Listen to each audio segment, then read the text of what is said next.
প্রিয় শিক্ষার্থী বন্ধুরা, আমরা এখন বোর্ডে যে সার্কিটটা লক্ষ্য করতে পারছি, এই সার্কিট থেকে আমাকে বের করতে হবে এই 200 ভোল্ট সাপ্লাইয়ের জন্য টোটাল কারেন্টের পরিমাণ কত।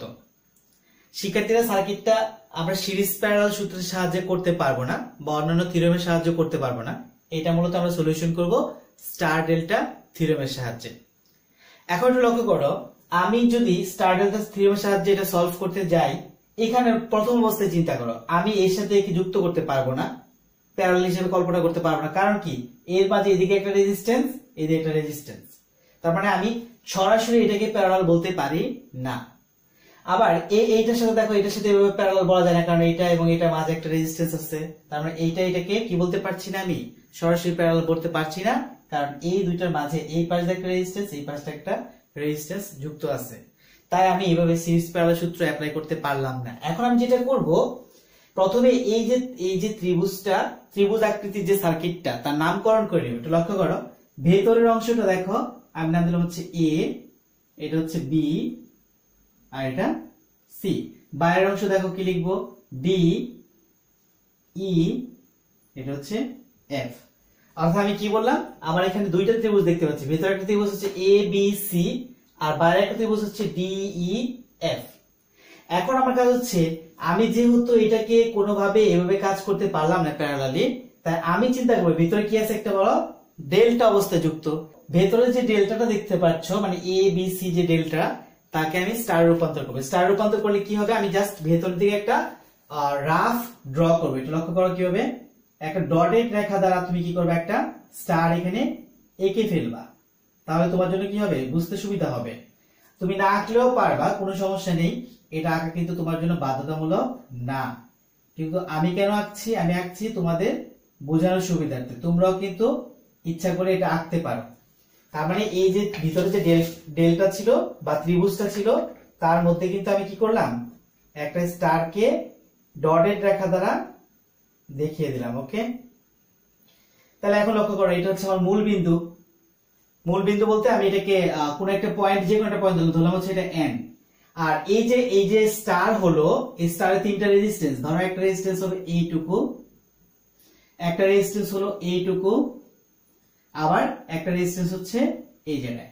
তাহলে ধরো এই রেজিস্ট্যান্সের নাম দিলাম হচ্ছে R1, এইটার নাম দিলাম হচ্ছে R2, আর এই যে রেজিস্ট্যান্স তার নাম দিলাম R3।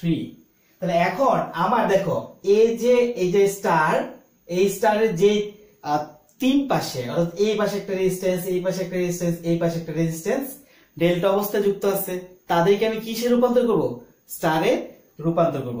তাহলে এবার চলো আমরা বোর্ডের এই জায়গায় ক্যালকুলেশনটা একটু করি। প্রথমে আসো, আমি কোন ত্রিভুজকে পরিবর্তন করছি, আমি সলিউশন শুরু করলাম। ওকে, সলিউশন। তাহলে আমি যে ত্রিভুজটাকে চেঞ্জ করছি, আমি লিখবো হচ্ছে এ বি সি।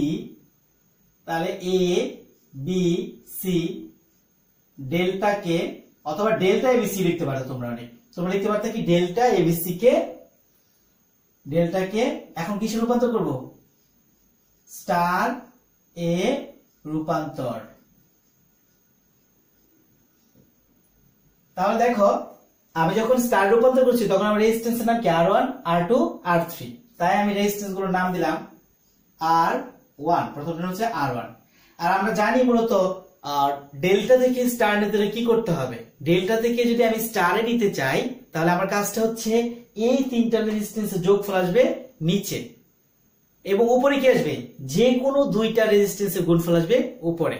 তারপর ডেল্টা থেকে যদি স্টার নিতে চাই, যে কোনো দুইটা রেজিস্ট্যান্সের গুণফল উপরে এবং তিনটার যোগফল কোথায়, নিচে। তার তিনটা রেজিস্ট্যান্স 15 ওহম 15 ওহম 15 ওহম, এদেরকে আমি যোগফল অবস্থায় কোথায় লিখবো, নিচে লিখবো। তার মানে 15 যোগ 15 যোগ 15।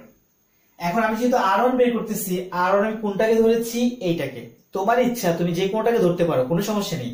আমি R1 এটাকে ধরলাম, তাহলে তার দুই পাশে রেজিস্ট্যান্স গুণ হবে। তাহলে এই পাশে রেজিস্ট্যান্স 15, ওই পাশে রেজিস্ট্যান্স কত, 15। তাহলে উপরে হবে এটা গুণ, তাহলে 15 গুণ 15। টোটাল যদি আমি ক্যালকুলেশন করি, এর মানটা পাবো, নিচে হচ্ছে 3 15 45, আর উপরে 15 15 225। টোটাল যে ক্যালকুলেশন করার মান হবে 5 ওহম। এটা হচ্ছে R1 মান। তাহলে আমি R1 এর মানটা বের করে ফেললাম। এখন দেখো আমার R2 এর মান, R2 এর মানটা কত হবে, R2 যদি বের করতে চাই সেম অবস্থায় নিচে কি করতে হবে, এই তিনটা রেজিস্ট্যান্স সরাসরি যোগ করতে হবে। তারপরে আমি বলতে চাচ্ছি 15 প্লাস 15 প্লাস 15 তিনটা রেজিস্ট্যান্স ওকে যোগ করলাম। এরপর আমি যার রেজিস্ট্যান্স বের করব, রেজিস্ট্যান্স কার বের করব, R2। তাহলে R2 এর এই পাশে কে এই পাশে কে তাদেরকে উপরে গুণ দেব। তাহলে এই পাশে হচ্ছে 15, এই পাশে কে 15। তাহলে 15 গুণ 15 ইকুয়ালস টু আমি কত বলতে পারি, 225 বাই 45 ইকুয়ালস টু কত, 5 ওহম। শিক্ষার্থীরা এখানে দেখো প্রত্যেকটা রেজিস্ট্যান্সের মান কি সমান, প্রতিটা রেজিস্ট্যান্সের মান যেহেতু সমান ডেল্টায়, তাই স্টারেও প্রতিটা রেজিস্ট্যান্স যেটা আমরা তৈরি করব তার মানে কি আসবে, সমান আসবে। যার ভিতরে দেখো প্রথমটার মান কত পেলাম, R1 এর মান 5 ওহম, দ্বিতীয়টার মান কত পেলাম 5 ওহম, তৃতীয়টা যদি আমি অনুরূপ ভাবেই করি তাহলে তার মান কত পাবো, 5 ওহমই পাবো। তাই আমি এরপর এটা করলাম না, না করে আমি ডাইরেক্টলি লিখে দিতে পারি R3 ইকুয়ালস টু 5 ওহম। তার মানে R1 R2 R3 এই তিনটার মান কিন্তু অলরেডি আমি কি করলাম, বের করে ফেলছি। শিক্ষার্থীরা আমি ডেল্টাকে যখন স্টারে রূপান্তর করি তখন কিন্তু সেই ডেল্টার আর মূল্য আমার কাছে থাকে না। কারণ কি, কারণ আমি যেহেতু এই রেজিস্ট্যান্স এর মান জানি, যার বিধায় এই উপরে যে ডেল্টা ছিল তাদের কোনো ভ্যালু আমার কাছে নেই। তাই আমি যে কাজটা করবো, তাদেরকে এখান থেকে আমি সার্কিট থেকে মুছে দিব। যেহেতু তাদের ভ্যালু নেই তাই আমরা কি করতে হবে, এই পুরো সার্কিট থেকে তুমি মুছে দিবে। জায়গা স্বল্পতা তাই আমি একটু হাত দিয়ে মুছছি, কারণ ডাস্টটা দিলে অবশ্য পুরোটাই মুছে যেতে পারে তাই। ওকে, তাহলে আমি এইটুকু কি করলাম, এখান থেকে কাদেরকে সরিয়ে দিলাম, ডেল্টায় যে তিনজন ছিল তাদেরকে আস্তে করে সার্কিট থেকে সরিয়ে দিলাম। সার্কিটটা আসলে দেখতে কি একদম সিম্পল লাগছে না এখন দেখো। তাহলে আমরা মানগুলো লিখে দিই। মানগুলো R3 এর মান কত ছিল, সবার মান 5। এটা হচ্ছে 5 ওহম, এটা হচ্ছে 5 ওহম, এটা হচ্ছে 5 ওহম। শিক্ষার্থীরা এখন একটু লক্ষ্য করো, এটা হচ্ছে এই যে এখানে দেখো A D A N এই যে একটা রেখা, আবার এখানে বলবো হচ্ছে E B N, আর এখানে বলবো হচ্ছে F C N। এখানে লক্ষ্য করো তো D A N তিনটাই কি আছে, একই রেখা আছে, এবং এর সাথে দেখো 5 ওহম, এর সাথে যে 5 ওহম দুজন কি অবস্থায়, সিরিজ অবস্থায় যুক্ত। সেম এটার ক্ষেত্রে কি হয়েছে, এই যে R2 এবং এই 5 ওহম দুইটা কি সিরিজে, এখানেও এইটা এবং এটা সিরিজে। যেহেতু সিরিজে তাই আমি দেখি সরাসরি কি করতে পারি, যুক্ত করতে পারি। সরাসরি যুক্ত করে আমি এই মানটা এখানে লিখে ফেলবো। দুইটাকে আমি সরাসরি যুক্ত করে দুইটাকে আমি একটা রেজিস্ট্যান্সে রূপান্তর করব। তাহলে 5 এবং 5 দুইটা সিরিজ যুক্ত হলে কত হবে, 10। এটাও কত হবে, এদিকে 10, এদিকে কত হবে 10। এখন দেখো তাহলে আমি কি করছি, আমি যে কাজটা করব সেটা হচ্ছে দুইটা রেজিস্ট্যান্স আলাদা আলাদা আছে না, আমি দুইটাকে মুছে দিব। আমি দুইটাকে মুছে দিয়া যে কোনো একটা রেজিস্ট্যান্স এখানে রিপ্লেস করব। ওকে, এই যে দুইটা রেজিস্ট্যান্স আছে আমি দুইটাকে মুছে দিচ্ছি। দুইটাকে মুছবো না, মানে দুইটাকে যেহেতু একটা হয়ে গেছে তাই একটা মুছে দিচ্ছি, আর একটা আমি কি করবো এখানে রেখে দিব। আমি যদি নতুন করে অঙ্কন করি তাহলে কেমন দেখাবে একটু লক্ষ্য করো। এই দেখো এটা পুরাটাকে একটা রেজিস্ট্যান্স রূপান্তর করলাম, তার মানে সবগুলো শাখা এক হয়ে গেল, তাই না। এইটা হচ্ছে আমার এখন আসল রেজিস্ট্যান্স। তারপর এদিক দিয়ে যদি করি, যদিও চিত্র দেখতে সুন্দর হচ্ছে না, তোমরা কিন্তু এটা আসলে পেন্সিল দিয়ে আঁকবে তো চেষ্টা করো সুন্দর আঁকতে। আর চিত্র সুন্দরের জন্য কোনো ধরনের মার্কস নেই কিন্তু, তারপরও চিত্রটা সুন্দর করে আঁকলে একটু কি হবে, ভালো হবে। তাহলে এই হচ্ছে আমার আরেকটা রেজিস্ট্যান্সের মান, আর এই দিক থেকে যখন আমি যুক্ত করব তখন কিন্তু পাবো হচ্ছে এইটুকু প্লাস হচ্ছে এই অংশটুকু। তার মানে এখন কি হলো, এখন আমি এ আর আমার দরকার নেই, আমি এটুকু মুছে দিচ্ছি, কেমন। তাহলে এখন লক্ষ্য করো এইটা কি দাঁড়াচ্ছে, এখন এই রেজিস্ট্যান্স গুলো চেঞ্জ করতে হবে, কারণ 5 আর 5 যোগ করলে কত, 10 ওহম। আবার সেম 5 আর 5 যোগ করলে কত, 10 ওহম। এটা কত হবে, 10 ওহম। এখন শিক্ষার্থীরা দেখো তুমি কি আবার চেষ্টা করো যে আমি এর সাথে একে যুক্ত করতে পারছি কিনা। এর সাথে একে যুক্ত করতে পারছি না, কারণ মাঝে কিন্তু এই রেজিস্ট্যান্সটা আছে। আবার এর সাথে আমি একে যুক্ত করতে চেষ্টা করতেছি, মাঝে আরেকজন রেজিস্ট্যান্স। কোনোভাবেই আমি R1 R2 R3 কে এই 10 ওহম বাইরের যে রেজিস্ট্যান্স গুলো আছে তাদের সাথে যুক্ত করতে পারছি না। তাই কি করতে হবে, এই যে ভিতরে যে কি আছে বলতো, এটা একটা স্টার, এই স্টার কে আমি আবার কিছু রূপান্তর করব, ডেল্টা রূপান্তর করব। তখন হয়তো কোনো কাজ হতে পারে, তাই না। আমরা দেখি চেষ্টা করি, আগে প্রথমে ডেল্টা রূপান্তর করি, তারপর আমরা বলবো কাজ হয় কি হয় না। শিক্ষার্থীরা তাহলে আমি এই স্টারকে ডেল্টায় রূপান্তর করছি, একটু লক্ষ্য করো। আবার ভেতর দিয়ে আমি কি করব, আমি সবসময় এটা পছন্দ করি যে এই চিত্রের মধ্যে কি করবে, একটা রাফ তোমরা চিত্র এঁকে নিবা।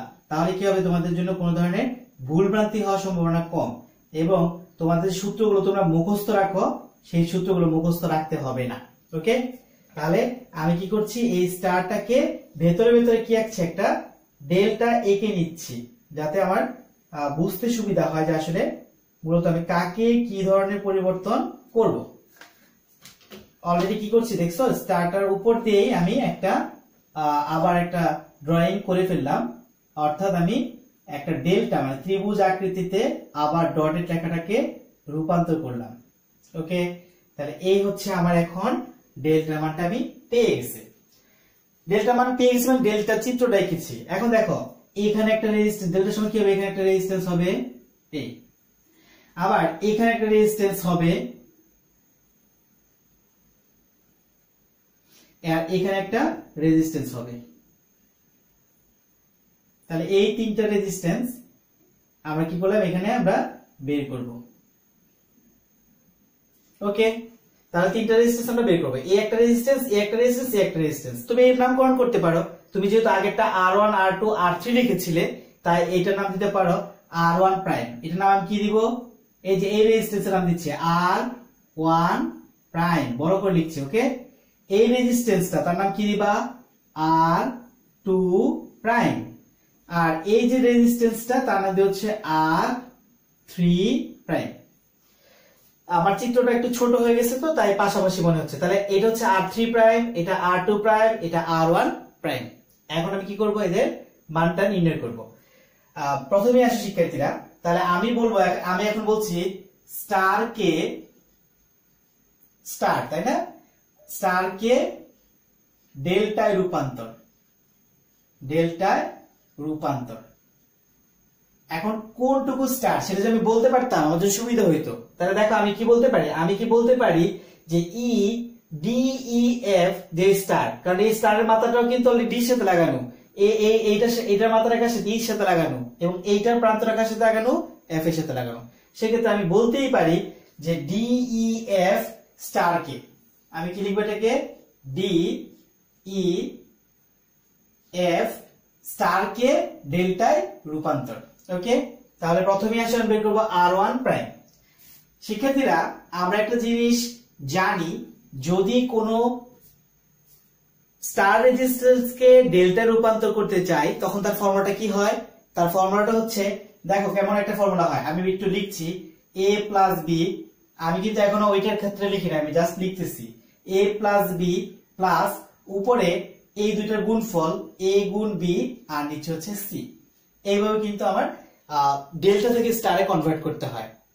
অর্থাৎ যে কোনো দুইটা রেজিস্ট্যান্স এখানে থাকবে, যে দুইটা রেজিস্ট্যান্স আর এর সাথে সম্পর্কিত, যে দুইটা রেজিস্ট্যান্স আর এর সাথে সম্পর্কিত, তাহলে সেই দুইটা কি থাকবে, পরস্পর সিরিজে গুণ হবে, মানে সিরিজে যোগ হবে। এরপর প্লাস এই দুইটার গুণফল কত হবে, উপরে, আর এই দুইটা বাদে যেটা থাকবে সেটা হচ্ছে নিচে। তাহলে এই কথাটা আমরা প্রয়োগ করি, এখানে লক্ষ্য করো। আমি জাস্ট এটা তোমাদের জন্য একটা এক্সাম্পল দিয়েছিলাম, আমি একটু মুছে দিয়ে অরিজিনাল ভ্যালুটা বসাই। একটু লক্ষ্য করো, আমাদের R1 প্রাইম, তার R1 প্রাইম কোথায় আছে, এই জায়গায় আছে। তাহলে এই R1 প্রাইম কার এবং কার মাঝে অবস্থিত, এই R1 প্রাইম এই R1 এবং R2 এর মাঝে অবস্থিত। ওকে, তাহলে এই দুইটা কি করব, আমি সরাসরি যুক্ত করব। আবার বলি, এই R1 প্রাইমটা R1 এবং R2 এর মাঝে অবস্থিত, তার মানে আমি লিখতে পারি R1 যোগ R2। কেন আমি কত লিখলাম, কারণ হচ্ছে আমার R1 টা কাদের মাঝে অবস্থিত, তাদেরকে আমি সরাসরি যোগ করব। তারপর হচ্ছে প্লাস, আমার আর ওদিকে টাকা লাগবে না, আমি জানি এইটা এটা গুণ করতে হবে পরে, R1 গুণ R2, আর নিচে কি আসবে, নিচে R1 R2 যেহেতু আছে, বাকি কে, সেটা হচ্ছে R3 বাকি ছিল, R3 থাকবে উপরে। ওকে, তাহলে মানগুলো আমরা একটু লিখি। R1 টা কত, R1 হচ্ছে 10 ওহম এবং R2 কত, সেটাও 10 ওহম। তার মানে আমি লিখতে পারি 10 ওহম প্লাস 10 ওহম প্লাস উপরে হবে গুণ এই দুইটার, তার মানে 10 ওহম গুণ 10 ওহম, আর নিচে কত, 10 ওহম। ওকে, তাহলে টোটাল যদি ক্যালকুলেশন করে এখান থেকে একটা 10 কেটে দাও, তাহলে মান দাঁড়াচ্ছে 10 ohm plus 10 ohm plus 10 ohm equals to কত, 30 ওহম। তারপরে আমার R1 প্রাইমের মান কত পেলাম, 30 ওহম পেলাম। এখন দেখো সেম ভাবে যদি তুমি R2 কে চিন্তা করো, R2 কিন্তু এই যে R3 এবং R2 এর মাঝে অবস্থিত, তাহলে এর ক্ষেত্রে আমি কি লিখবো একটু লক্ষ্য করো। আমি এইটুকু মুছে দিচ্ছি। এখন আমি কাজ করবো কাকে নিয়ে, আমি এটাকে R1 কে লিখে রাখি, মানটা ছিল 30 ওহম, জাস্ট তোমাদের জানার জন্য। আর এবার আসো R2, তাহলে R2 যখন প্রাইম কাজ করছি আমি দেখলাম যে R2 এই R2 এবং R কত 3 এর মাঝে অবস্থিত, মানে R2 প্রাইম R2 এবং R3 এর মাঝে অবস্থিত, তাই আমি লিখছি R2 যোগ R3 প্লাস, আমি জানি কি হবে, উপরে দুটো গুণ হবে, তাহলে R2 গুণ R3 আর নিচে হবে কত R1। তাহলে মানগুলো বসিয়ে দাও। মান কত, এটা কিন্তু প্রতিটা মান কিন্তু সমান, তাই না? তার মানে হচ্ছে 10 ohm plus 10 ohm plus 10 into 10 আর নিচে কত 10, ক্যালকুলেশন করে এটা কাটা গেলে তার মানে আসবে কত 30 ওহম। অনুরূপ ভাবে আমি যদি R3 প্রাইম বের করি, তাহলে R1 এবং R3 এর মাঝে অবস্থিত, এবং তারও যদি আমি ক্যালকুলেশন করি, তাহলে আমার কাজটা কি করতে হবে, উত্তর কিন্তু একই আসবে।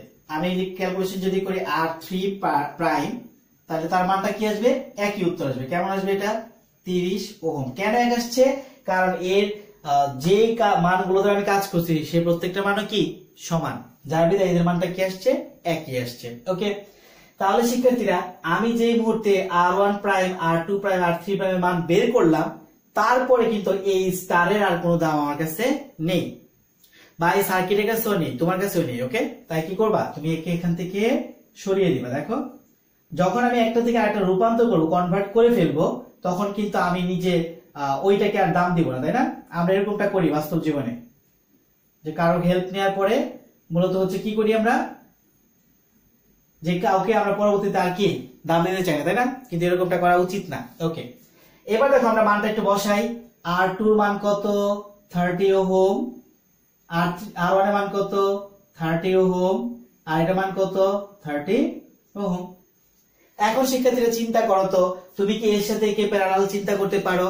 অবশ্যই পারো, কারণ কি এর সাথে এই ডাইরেক্ট কিন্তু প্যারালাল আছে, কারণ এর মাঝে কোনো রেজিস্ট্যান্স নাই, এখানেও কি নাই, কোনো রেজিস্ট্যান্স নাই। শিক্ষার্থীরা তুমি যদি 30 এর সাথে 10 প্যারালাল করো, মানটা কত আসতে পারে আনুমানিক একটু বলো। আমি যদি 10 প্যারালাল 30, মান কত আসতে পারে তোমাদের কি ধারণা আছে? হ্যাঁ, একটা জিনিস তুমি ধারণা করতেই পারো, প্যারালাল অবস্থায় দুইটা রেজিস্ট্যান্স যদি তুমি একসাথে যুক্ত করো, তবে তার সমতুল্য মানটা আসবে সর্বনিম্ন রেজিস্ট্যান্সের চাইতেও সর্বনিম্ন। কথাটা ক্লিয়ার? আমি যদি এই দুটাকে প্যারালাল করি, তাহলে মান কি আসবে, যেটা ছোট তার চেয়েও ছোট আসবে। তাহলে দেখি একটু প্যারালাল করে মানটা কত আসে।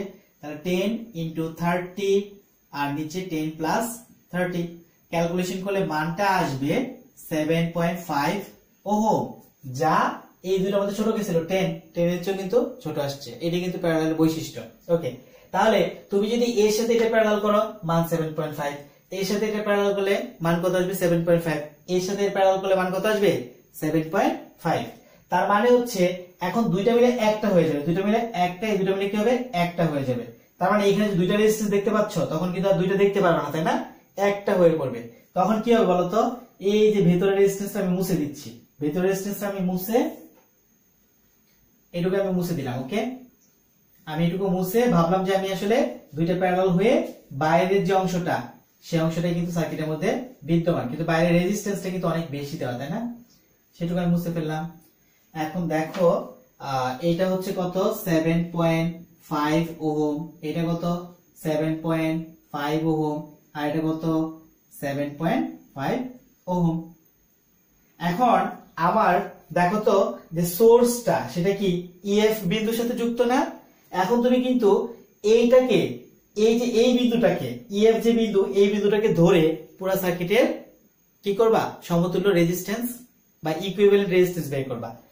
তুমি দেখো কোন বিন্দুকে ধরতে হবে, এই দুই বিন্দুকে। কেন এই দুই বিন্দু থেকে ধরবো, কারণ এই দুই বিন্দুর সাথে কি লাগানো, একটা সোর্স লাগানো। তুমি কিন্তু কখনো এই দুই বিন্দুকে ধরে পুরো সার্কিটের সমতুল্য সার্কিট মানে সমতুল্য রেজিস্ট্যান্স বের করতে পারবা না। ওকে, কোথার সাথে কাজ করবা, যার সাথে সর্বশেষ যার সাথে কি লাগানো আছে, সোর্স লাগানো আছে, বা যেই প্রান্তের সাপেক্ষে বলা হয়েছে, আমি সেই প্রান্তকে ধরে বাদ বাকিটা কি করব, পুরো রেজিস্ট্যান্সটা কল্পনা করব। এখন আসো পুরো সার্কিটটা আমি একটু হিসাব করি কি হয়। আমি যদি এই বিন্দুর সাপেক্ষে কল্পনা করি তাহলে এর সাথে এ কি অবস্থায় আছে, এই লাইনের সাথে এই লাইন সিরিজ অবস্থায়, তাই না? তাহলে এর সাথে এ সিরিজ, তার সাথে এ কি অবস্থায়, প্যারালাল অবস্থায়। তার মানে আমি বলতে চাচ্ছি এটা যদি সিরিজে যুক্ত করো তাহলে কত হবে, 7.5 প্লাস 7.5 ইকুয়ালস টু কত, 15 ওহম। তার মানে এই দুইটা যুক্ত হয়ে কত হচ্ছে, 15 ওহম। দুইটা যেহেতু সরাসরি মিলিত হয়ে 15 ওহম হলো, তখন দুইটা রেজিস্ট্যান্স মিলে কয়টা রেজিস্ট্যান্স থাকবে, একটা রেজিস্ট্যান্স। তাই আমি এই দুইটা রেজিস্ট্যান্স কে মুছে ডাইরেক্ট কয়টা রেজিস্ট্যান্স লিখছি, একটা রেজিস্ট্যান্স। কিভাবে দেখো একটু, এইভাবে দিয়ে এই, ওকে। তাহলে নাম কত, 15 ওহম। তাহলে এখন লক্ষ্য করো তো এই 15 এর সাথে এই 7.5 কি অবস্থা আছে, প্যারালাল অবস্থা, তাই না? তার মানে আমি যদি এখন বের করতে চাই শুধু আরটি টোটাল রেজিস্ট্যান্স, সেটা কত হবে, 15 সরি প্যারালাল হবে, প্যারালাল 7.5। তাহলে ক্যালকুলেশন করি, 15 ইনটু 7.5 আর নিচে 15 প্লাস 7.5, ক্যালকুলেশন করলে মান আসবে 5 ওহম। তাহলে 5 ওহম যেহেতু আমি আরটি টোটাল রেজিস্ট্যান্স বের করে ফেলছি, টোটাল রেজিস্ট্যান্সটা কতটুকু দেখো, এইটুকু শেষ, এখন আর নাই এইটুকু নাই। টোটাল দুইটা মিলে কি, দুইটা মিলে হয়ে গেছে কয়টা, এই একটা। তার নাম কত, তার নাম হচ্ছে, তার নাম বলতে তার মান, হ্যাঁ এটা 5 ওহম। তাহলে এখন এই সিরিজ সার্কিট থেকে কারেন্ট কি বের করতে পারবা, অবশ্যই বের করতে পারবা। তাহলে আমি যদি বলি কারেন্ট আইটি ইকুয়ালস টু, এখানে হচ্ছে ভিটি বাই আরটি। ভিটি বলতে কি, টোটাল ভোল্টেজ, এখানে ভোল্টেজ তো একটাই আছে, তাহলে এখানে ভি বসাতে পারো।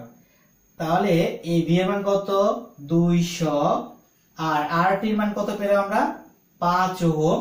ক্যালকুলেশন করলে কারেন্টের পরিমাণ থাকবে 40 এম্পিয়ার। তাহলে শিক্ষার্থীরা, আমাকে কিন্তু বলা হয়েছিল এই সার্কিট 200 ভোল্ট সাপ্লাই দেওয়ার ফলে এখানে কি পরিমাণ কারেন্ট প্রবাহিত হবে, আর সেই মানটা কত, 40 এম্পিয়ার। শিক্ষার্থীরা ধন্যবাদ সবাইকে।